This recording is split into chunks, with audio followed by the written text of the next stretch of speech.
Alright guys, so finished up the back half of the fuel system pretty much to the firewall. So you see there, that is the stock hanger fitted with 3 525s, 2 outlets coming out.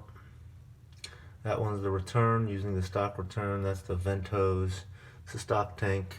I relocated the fuel level sender over there. But yeah, so, and then the wiring over here coming through a grommet. But there's 2 AN6s coming out.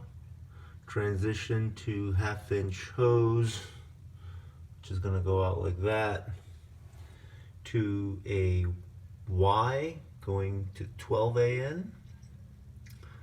Okay, that's the top half. It's going to go through that grommet right there. I'll take you to the bottom, which, if you can see here, that's coming out of there, coming to inlet to the filter. This is mounted on the rail there using some conduit clamps. Then it's going to go out of the filter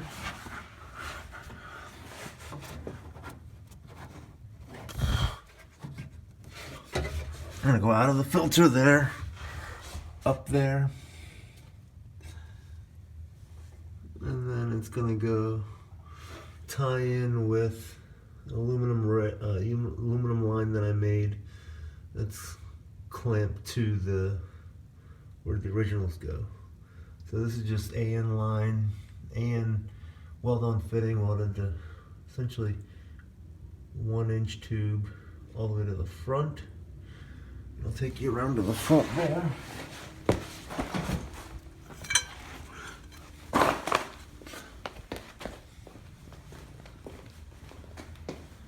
Here, it's going to come out right there. So that's essentially going to be the fuel system, and from there it'll come up to the rail, and this is the return. That's one of the vents. I'll figure that stuff out once the engine's in. But it's a quick glimpse of the fuel system. And the next is to do some of the chassis wiring. Alright, till next time.